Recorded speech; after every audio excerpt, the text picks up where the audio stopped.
AI can churn out endless content, but can it truly connect? In this episode, we explore how human storytellers give brands a competitive edge and how to weave AI into your strategy without losing authenticity, and why storytelling might just be the way to future proof your skill.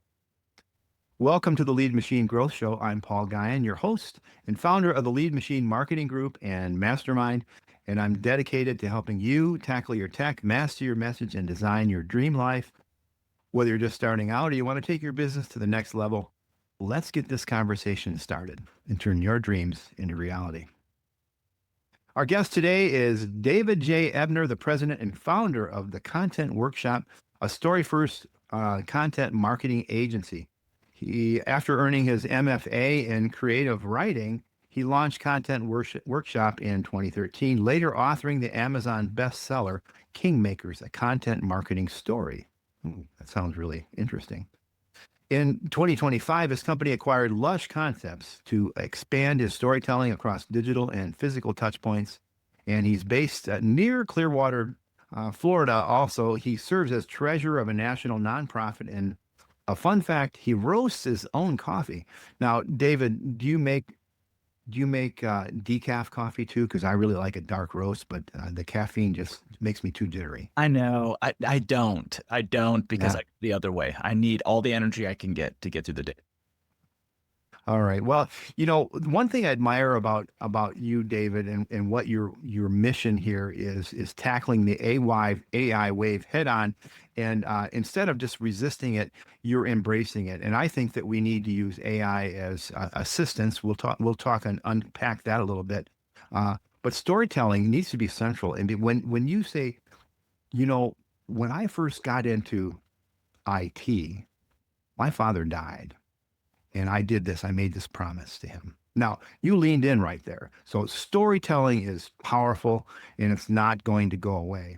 When we hear stories, we lean in. So welcome, David, to the show. I appreciate you coming. Thank you so much. Yeah, thanks for having me, Paul. And that's a true story. My father did die when I had my first success with, he was on his deathbed, and he asked me to promise to help my mother carry on her medical practice that they had worked so hard to build over. They actually met in med school. So that's a story that I use to bring people into why I do what I do. So in the age of AI, how can AI, because it can generate so much stuff, and you see so much crap out there now, and you can tell it right away if it's been generated. So what unique advantages do you think that human storytellers have they could bring to the table?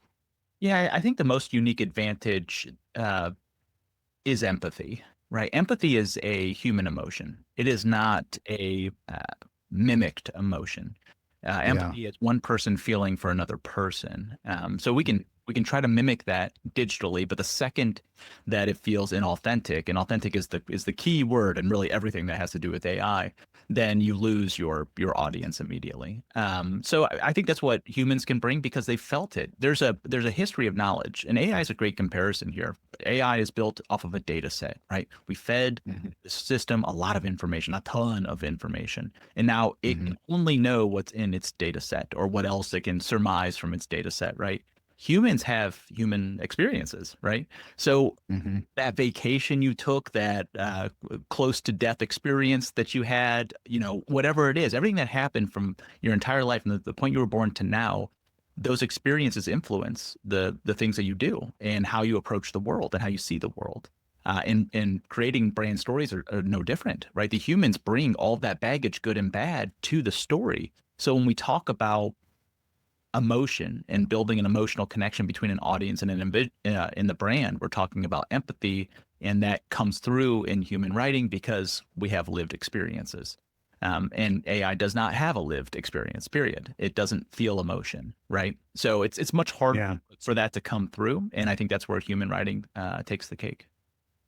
So where does AI fit then in this new world that's been just turned upside down?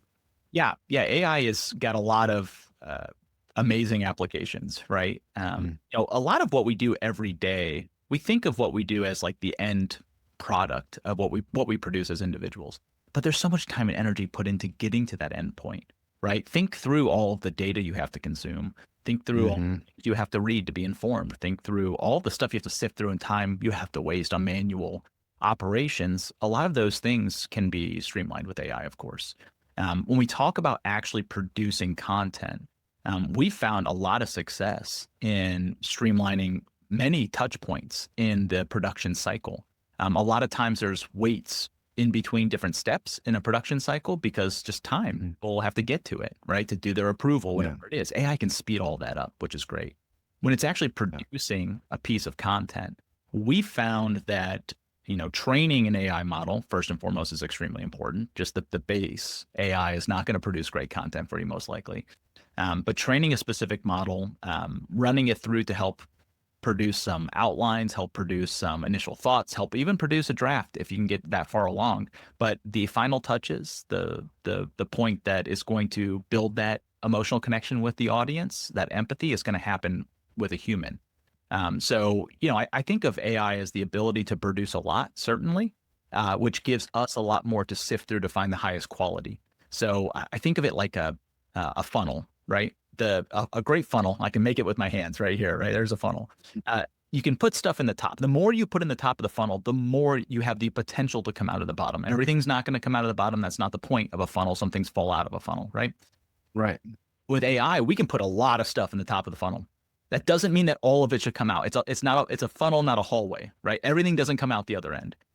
It means Yeah. we now can produce 100 pieces, whereas we could only produce 10 before, and now we can pick the best 10 to curate, and that can be even a higher quality benchmark. So anyway, I think that's where it fits in the production cycle of brand storytelling. Yeah. And so the operations of creating content is what you're talking about. The workflow, those things can be sped up very much. So how can we use AI to use AI tools without losing that emotional authenticity, but yet still have that speed to, because money loves speed, as Dan Kennedy used to say, and lots of people do.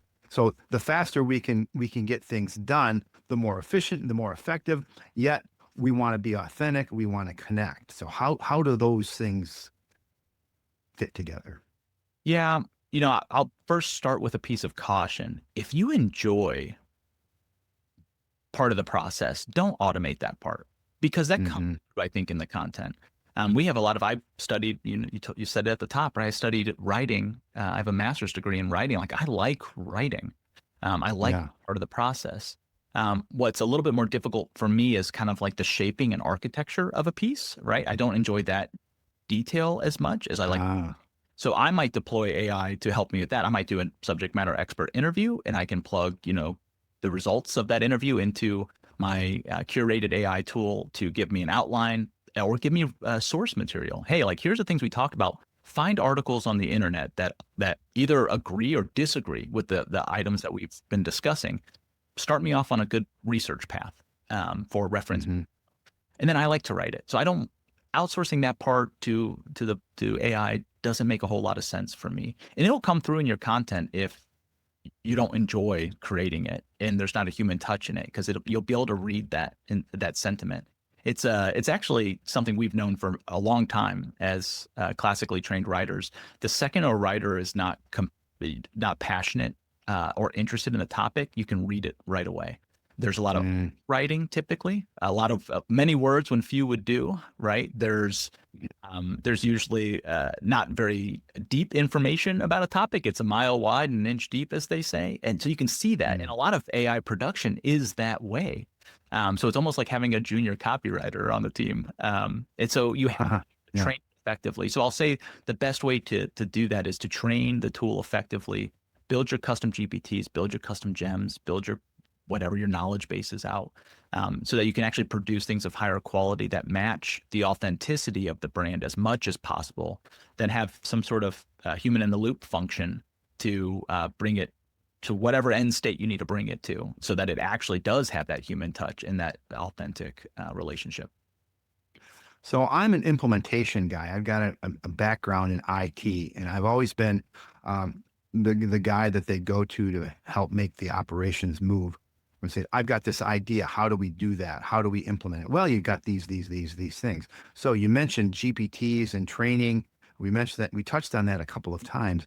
So what are some ways that brands can establish that training so that they don't have to start over with every prompt? Because a lot of people who are just new to it, and entrepreneurs, a lot of entrepreneurs in the audience and business owners who don't have a lot of time, and they're dabbling with these prompts, and so they're taking risks right now by generating crappy content, but they're getting it done.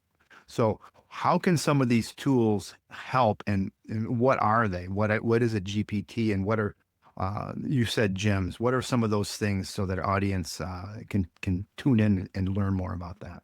Yeah, so pretty much any AI model, pick your poison here that you're producing content with, will have some sort of knowledge-based function where you can train it to understand your Hmm. brand better. It's important. Actually, the best thing to do is, pick your AI of choice and ask it, like, what information should I include in my knowledge base or my custom GPTs, or what they call in Chat GPT? What Hmm. should I include there, and how much information can you actually consume? And it'll tell you exactly, and it'll even format information. You can go to the chat function and tell it everything and say, can you format this for your knowledge base? Because Yeah. these custom functions, they'll only read so much information every time they produce something. So if you give Hmm. it too much, it'll stop reading at some point in time because it needs to start producing the product. So that's very different than how Ah, the human mind works. A human mind can recall things, honestly, a vast amount of data. But these systems, they have base data, but anything you apply that's new or fine tuned, it won't read endless amounts of information before it starts to produce a response. So even asking those simple questions are important.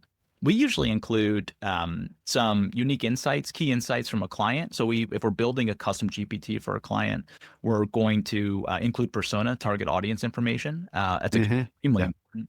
We don't write a first word until we know who we're targeting. Yeah. Then we any type of targeted keywords or solutions or added benefits that the product that our client produces, we'll add those in there as well too.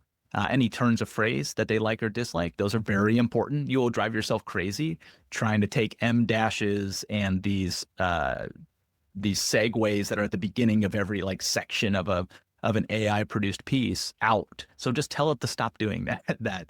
Um, Hmm. One thing that we've noticed that's extremely successful on that front is still have your best people produce some pieces of content. We're really primarily talking about written content here, but of course this could be done in other mediums.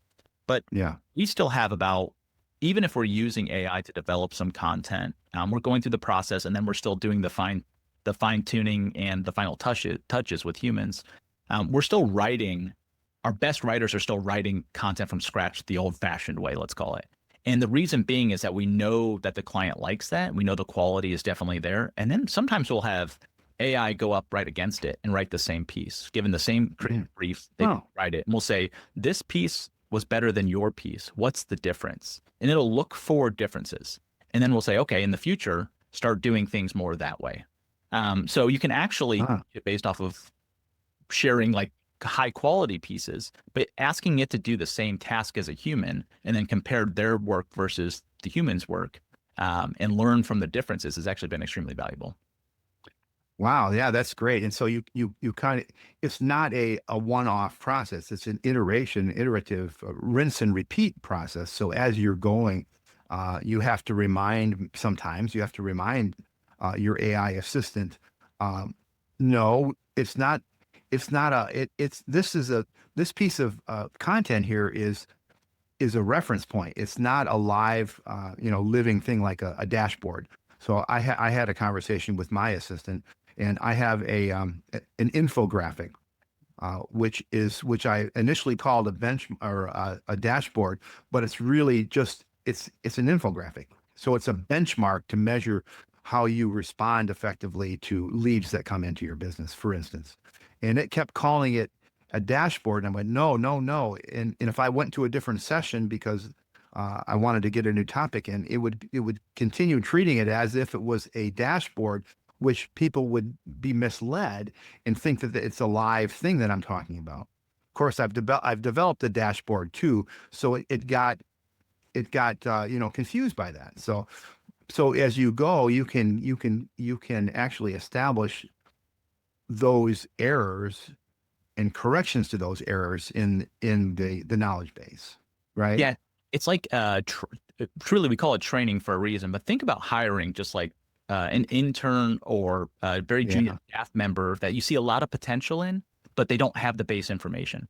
So you're going to Hmm. have to teach them things over and over again. Yeah. If you ask them to do a task on day one, the quality is not going to be what you need, right? And that's the same thing. People Yeah. I think go to these tools and they say like, write me a blog, and they're like, this is crap. This tool doesn't work. Well, yeah, Yeah. you gotta train it, and I think that Yeah. is an iterative approach, Paul. I think it's extremely important to kind of keep coming back to the training component. So we do at least 10 to 20% of the content still by hand, and then do the training with that mechanism. Gotcha. So what kind of risks are companies taking if they rely too heavily on AI generated content? And so, obviously they're not using the human element of it. Yeah, I mean, you're risking building displaying some inauthentic relationships. You're eroding trust potentially. You Hmm. companies that espouse values or have a brand tone, people expect things to come out that sounds like them and espouses those same values. So by not having a filter function, a stopgap or a quality assurance function to make sure that those things are coming through in the content, you're potentially hurting the most valuable thing you have, which is trust with your audience. So be Yeah. very careful about that. I would also I would also say that in this current environment, we have a sea of sameness problem, which is everything looks the same because a lot of people are producing a lot of things at scale with AI and not very trained or informed content. So it just all says nothing. It has lots of words, but doesn't really say much if you think about it. Yeah. And we're seeing a lot of that, and that is hurting the quality of content overall, but also it's hurting your brand. So, if you really want to stand out, and marketing is all about standing out, not fitting in, right? So if you really want to stand out, make sure you're maintaining, if not increasing, your benchmark of quality expectations when you deploy AI systems. Yeah. And it really goes back to the training and the iterative nature of it. And I'm glad that you mentioned values and, you know, companies start out and they have this mission, they have this vision of what they want to create. Because basically businesses create value. The value, and that's what, and they exchange that for money in most Right. cases, or the common good if it's a nonprofit. But they have this mission, and so we need to train our employees that. And so as we grow, companies as they evolve, a lot of those values start to get diluted and forgotten. And so we need to train our people that way and make sure that there are guardrails or guide rails along the way, uh, to make sure. So it's the same thing with people as it is with AI. And since AI does it so much faster, you can get into a, a world of hurt a lot quicker. If you automate crap, you get more crap. That's what Exactly. that's what, yeah. So, from your perspective, what is the most valuable skill a storyteller must cultivate to remain relevant alongside AI?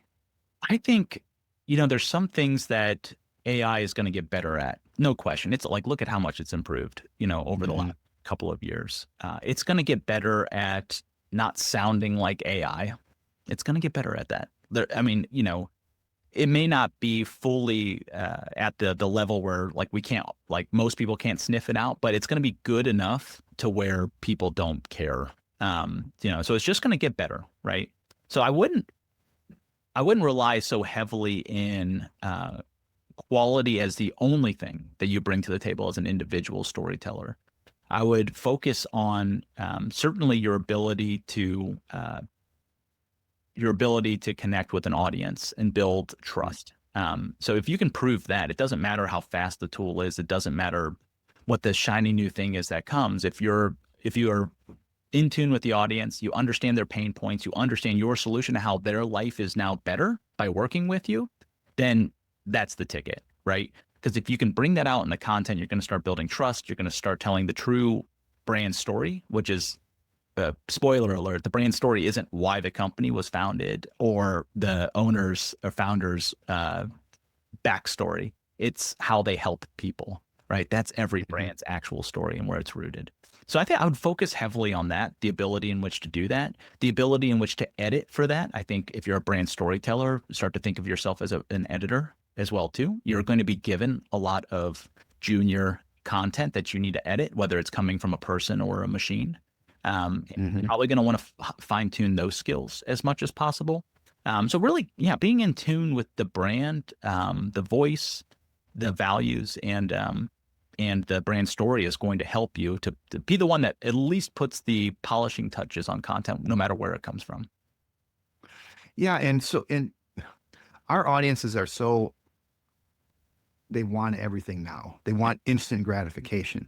So how do we build trust and have that value from the get-go? Is like within the first interaction with when you have an inquiry, we need to respond within the first 5 minutes. Better yet, in the first 1 minute, in some way, and not in a sleazy, cheesy way, or in a way that is authentic and also can build trust and have an impact. Immediately, they can tell right away if you're a trustworthy source. So how do you do that? Yeah, trust is built that it comes down to the foundation of how trust is built. Yeah. Trust is built by giving something without asking for something in return. That's how trust is built. It's actually true value, offering true value without asking for something. Right. So when somebody reaches out to your company from a marketing point of view, they fill out a form. Maybe it's just a general contact us, or maybe it's like book a demo. Like that's pretty easy to follow up with what they want, right? Yeah. But if it's a general contact, or maybe they fill out a form for a long form piece of content, you've got some gated stuff that they're asking for. Uh, if they're reaching out for you, they're asking for something. So give them Mhm. exactly what they're asking for right away. And in addition to giving them what they ask for, give them something of value, truly valuable to them that you're asking for nothing in return. That's what Yeah. we do with our systems here, and it's immediate, right? There's no reason not to deploy a marketing operations system that sends an email immediately or a text or whatever when somebody Or all those. all of those, right? Yeah. You can have a sales team pick up the phone and call, but it's becoming more and more. People find that more intrusive, which is interesting. I find text messages just as intrusive as phone calls, but Yeah. um, I think reaching out right away with what they asked for, not assuming that they want to give you something in return is important. I think we lose a lot and burn a lot of bridges when we instantly ask for people to sign up for a demo or a consultation or whatever it is. That's us getting something out of it. What do they get out of it? So I think it's really Yeah. important to provide value. And you can do that with content, certainly. We do this all day long Yeah. with our clients who produce these long form pieces or maybe like some unique engageable content on their site, like a calculator or some sort of like roadmap builder. Like let's use that's a great use for AI actually, not to go on another tangent here, Paul, but Yeah. using AI to develop and write code for you to build kind of like a quick engagement tool on your website that turns kind of some of your best advice into actionable things for them is amazing. Um, That's a great idea. Yeah. yeah, yeah. So anyway, just provide value and don't always ask for something in return. Because a long time ago, I was told that helping is selling. So the more you can help people, the more you're actually selling to them inadvertently. And you can help them by like with your solutions that your company offers in exchange for money, of course. But just offering some help, I think, builds a lot of trust in that immediate response function. Yeah, and of course, trust takes time. Or you need to build trust. I remember when I got kicked out of school in ninth grade, and and I won't go into the details of that story, but I had to rebuild trust with my parents, and it took a long time. Uh, but in immediate, like, okay, I amend my ways. Okay, now your actions you have to deliver on that promise, and that's what takes time. But having an impact immediately with people who inquire, like you're saying, value first, Yeah. or I like to call it serve first. I think we are to serve. That's how we we get our businesses to grow and thrive is by serving others and providing that value without an expectation of something in return. Yeah, Yeah, exactly. Couldn't agree more, Paul. right. So looking ahead, what are brands doing strategically to invest in storytelling talent to stay competitive in this automation landslide? Yeah, it's kind of building a gap between the haves and have-nots, and brands as far as have and have not brands. The brands that have budget that are investing in true in-depth brand storytelling are pulling away, right? Those that don't are unfortunately falling behind a little bit because they're getting kind of caught up in the noise of AI content, the noise of every brand. There's a new company launching every day that can do things just as fast, if not faster and cheaper. So it's kind of like this race to the bottom. People are getting like consumed by this bottom. Um, Yeah. but I think, if you can invest in brand storytelling, you're zigging where other people are zagging, right? Like you're gonna stand out. You in marketing in general, and certainly in brand storytelling, you want to be interruptive, right? You don't want to be disruptive usually. You don't want to like totally take somebody out of a flow of where they're at, but you want them to stop and say, "Oh, wow, that's cool." Even if it's just for a second, and then they move on to whatever's next. So I think that's where the quality of brand storytelling really comes in, is that you can connect with an audience on an emotional level. I don't think there's anything wrong with building emotional content. In fact, if we espouse values as a company, most of those values are attached to specific emotions that we want people, whether they're our employees or our audience, to feel when they engage with our brand. So I would double Yeah. down on some emotional content and focus on ways that you make people's lives better and tell those stories. And I think that's gonna pay dividends. And again, investing, even if you don't have a lot of money, investing just a little bit on a few core pieces of brand storytelling content, I think can go a long way. So give a couple of examples of maybe that brand storytelling or case studies or something that you've worked with and that they're over here and they had no idea, but now they okay, I'm drinking your Kool-Aid and I understand. So what are some of the first things that we should focus on? Yeah, Paul, case studies are actually a fantastic place to start because Mm. people, they don't really when we talk about brand storytelling, for most people it feels like this kind of high in the sky idea, right? It's not tangible. Yeah. A cloud. How do you Yeah. have grab onto that thing, right? Hmm. That's why we always suggest people to focus first. Primarily, we tell them to build a message map. Now that has a lot to do with messaging for the brand, but usually message maps can have a simple mathematical equation, which is audience A has pain point B. When they apply solution C, which is what your brand offers, their life becomes better. How? And whatever the end of that equation is, really dives down into what the core of your brand story is, and then you can start to build from there. Of course, you can see that very abruptly in case studies, in testimonial, Yeah. people talking about how their life is better. In fact, that's a great flow for developing a case study. I read these case studies all the time that are all about the brand and not about the person that was helped. And it drives me absolutely crazy, Paul. When I read a case study, what I'm trying to do is understand what it might be like to work with you, and Hmm. see that through the eyes of somebody similar to me. I don't want to see why it was good for you to have this client. I want to see why the client thought it was good to work with you.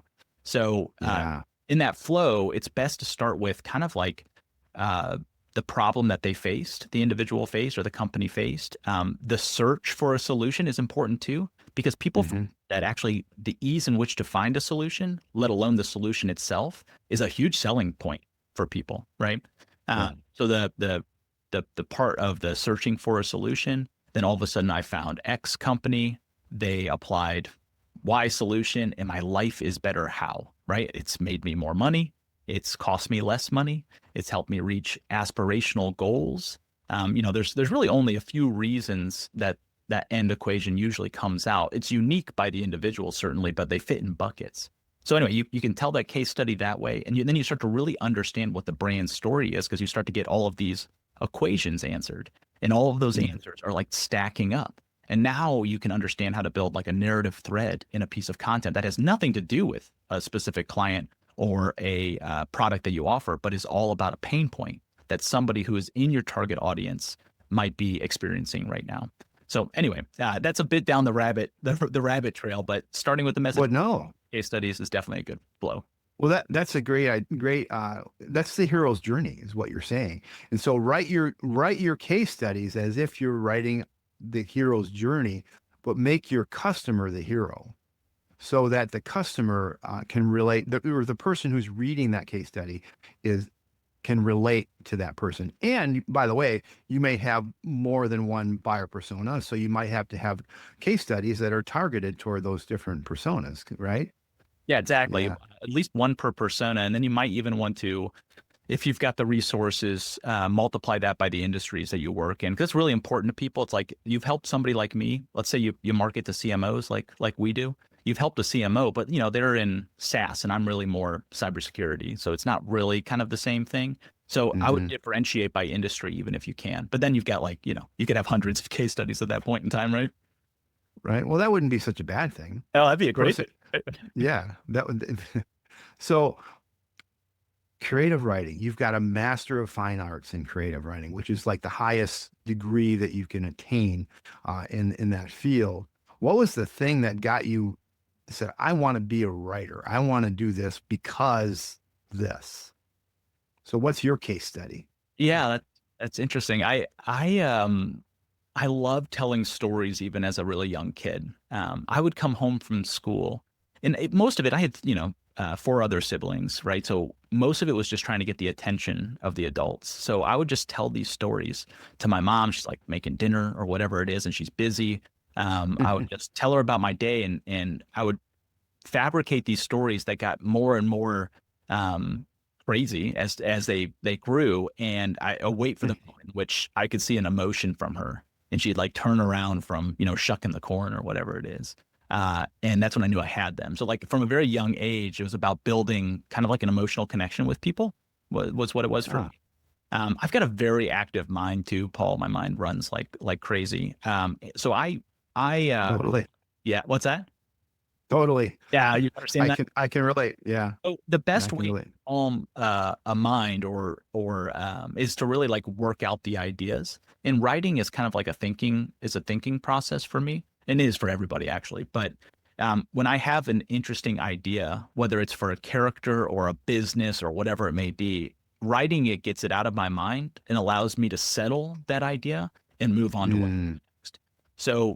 focus writing also was kind of like a self soothing mechanism.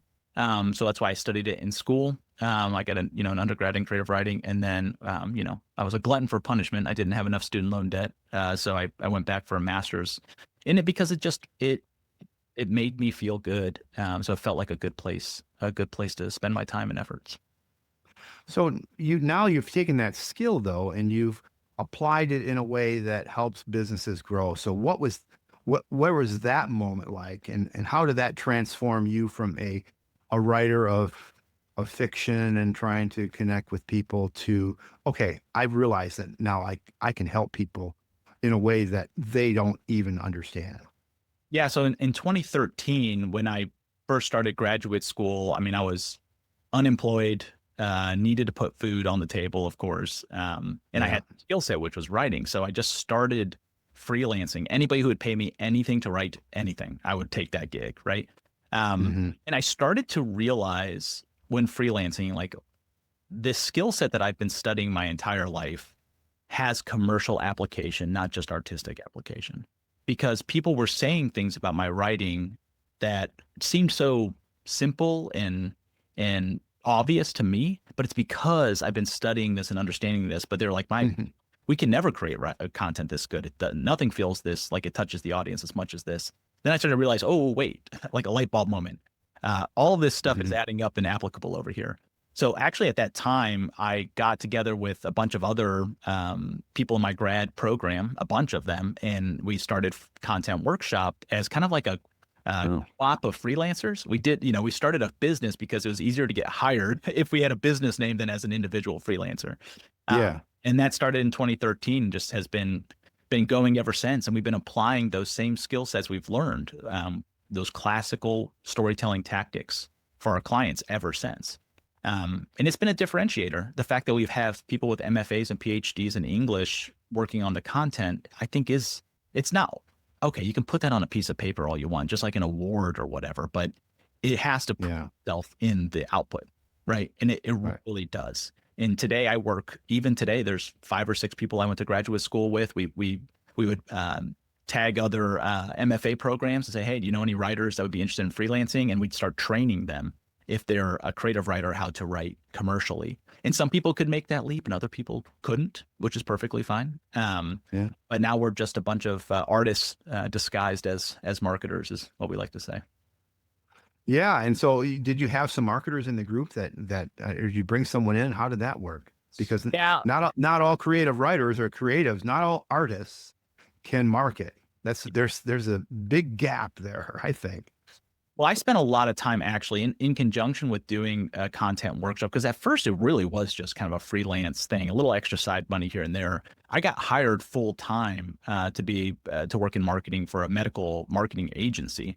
Oh, okay. So I spent a lot of time climbing the ladder there, and then I went on to be an executive for a SaaS company as well on the marketing side. So as much as I've got the creative side, I've also got the credentials on a marketing. I guess, Gotcha. operations side too. So, so Uh-huh. it's helpful. And we do bring people in that are not, I mean, you'd be surprised, Paul, how many people who are artists actually go into marketing.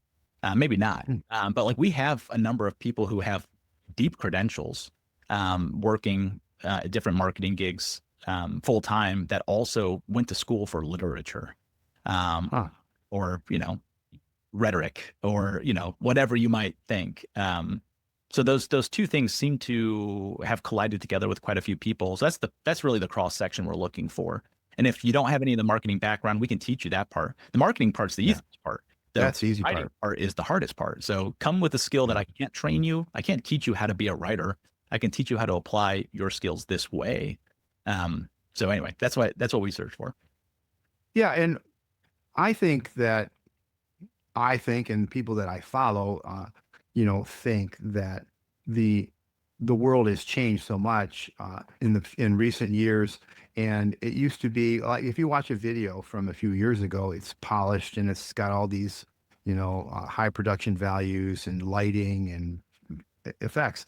But now it's AI would say it flipped the switch. Uh, AI would say that, but I wouldn't. But nowadays, you can take your iPhone out and be chugging a carton of milk and talking about something that's related to your target audience, and and that will go viral. And so it's the story that's the lead now. It didn't used to be that way. There's always been a hook. There's always been a headline, a hook, a lead into in any ad, but it's really changed a lot. And I think storytelling is even more important now because of the convoluted data that's coming out of the AI. Do you agree with that? And what are your thoughts on that? Yeah, we have a saying around here, which I think is relatable. We call it the 3 E's, but it's that every piece of content should be entertaining, educational, and engaging. There's no reason that as a brand, let's say you sell a very complex product to a very educated and informed audience, right? Your target audience has a PhD in something very technical, right? That Hmm. doesn't mean that your content shouldn't be entertaining, right? Nobody is doing this to write a term paper, right? Like they're not going to read your content or consume your content purely for informational and educational purposes. They still want to be entertained. And I think that's what we're seeing play out, right? In influencers and AI content and all this kind of stuff, is that when you lean really heavily into the entertainment, you're gonna get eyeballs. You're gonna get eyeballs on it, right? Hmm. But so that's kind of raised the bar for the level of content that should be produced, which is that everything needs to have some sort of tinge of entertainment. And I don't mean like sensationalism. I just mean that it should be enjoyable to consume, right? Even the proper turn of phrase and sentence structure can bring entertainment. Word choice certainly brings entertainment. Being a little Yeah. more descriptive and building an image in your content makes it more entertaining, allowing people to visualize something while they're consuming it, right? So I think that's raised the bar. And people are always getting pulled in different directions for how to consume, for how to use their time, right? They're essentially, we're just constantly giving this non-renewable resource to whomever, you know, pulls us in Mhm. a direction.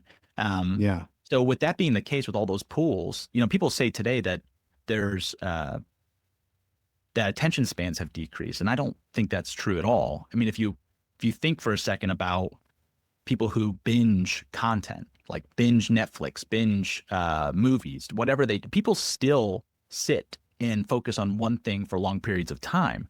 The problem, I think, what has changed is our ability or our want to consume something we're not interested in has completely flipped, right? So if the second we realize that it's not something worth our time or interesting to us, we are quick to switch modes.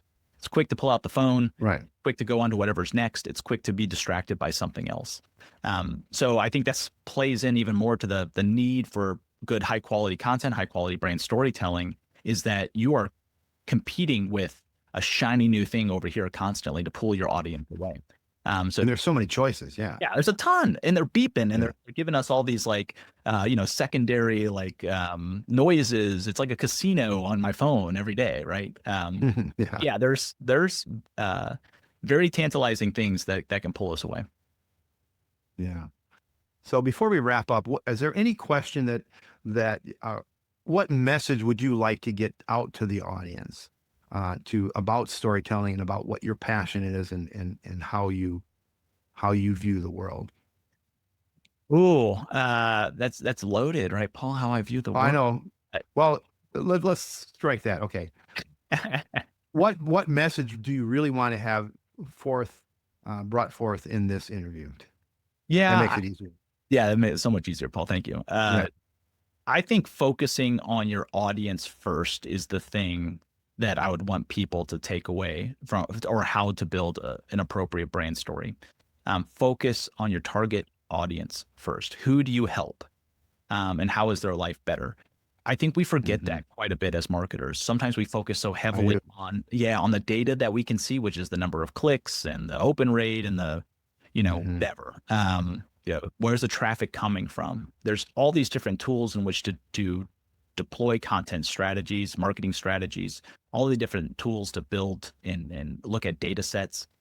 But sometimes if we just take a step back and really look at how we can help people and make their lives better, we're going to understand the foundation of so much more that's going to be successful for us to target than what's the shiny new tool. So we can talk about AI all day long, but it's still just like speeding up the production of things that have to meet the certain quality metric, have to, you know, be authentic for the brand.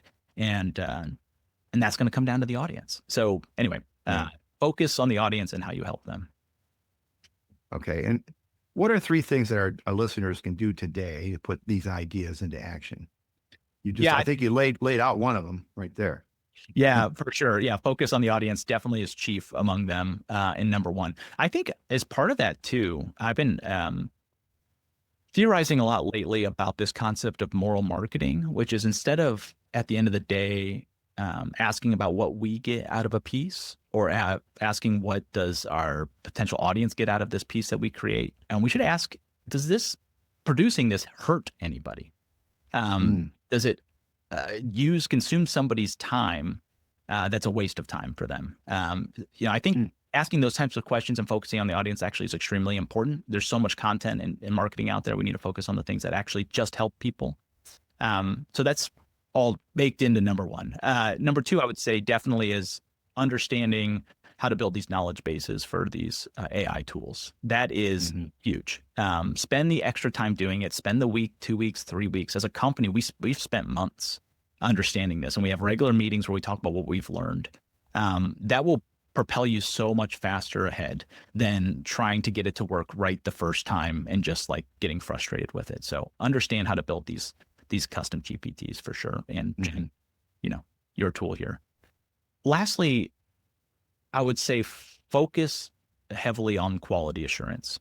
I really do believe that making sure you have some sort of step in the process that ensures authenticity and quality before a piece of content or marketing goes out the door is pivotal. pivotal in this environment, because all of the stuff starts to look the same. You don't want to be wrapped into the same lookers. You want to stand out, and the only way you're going to do that is by ensuring that the quality is there.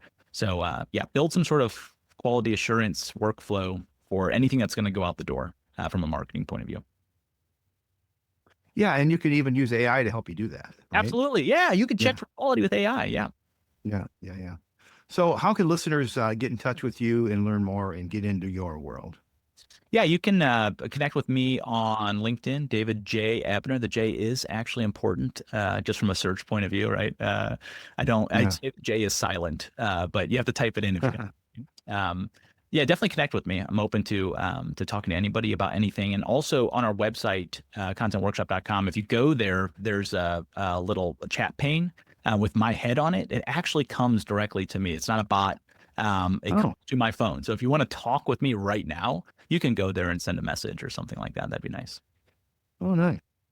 And you don't answer that 24/7, I hope. No, I try to not be glued to my phone. But Yeah. it's a good way to get a hold of me pretty quickly. Yeah, that's a great way. So thanks again, David J. Ebner, for being on the show. I've really been enjoying. I love your background, by the way. It's really nice. That picture right behind your head is really cool. Looks like a painting or some sort of print. But and as we wrap up, remember, faith and action go hand in hand. So keep the pedal to the metal. Until next time on the Lead Machine Growth Show, I'm Paul Guyon, your host, and David J. Ebner. Thank you so much for being on the show today. Thanks for having me, Paul.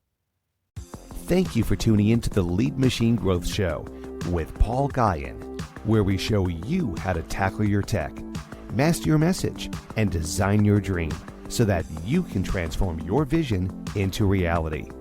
Remember to visit our website at www.leadmachinegrowthshow.com and enjoy even more great episodes like this one.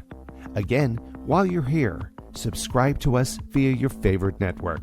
We look forward to seeing you next time on the Lead Machine Growth Show.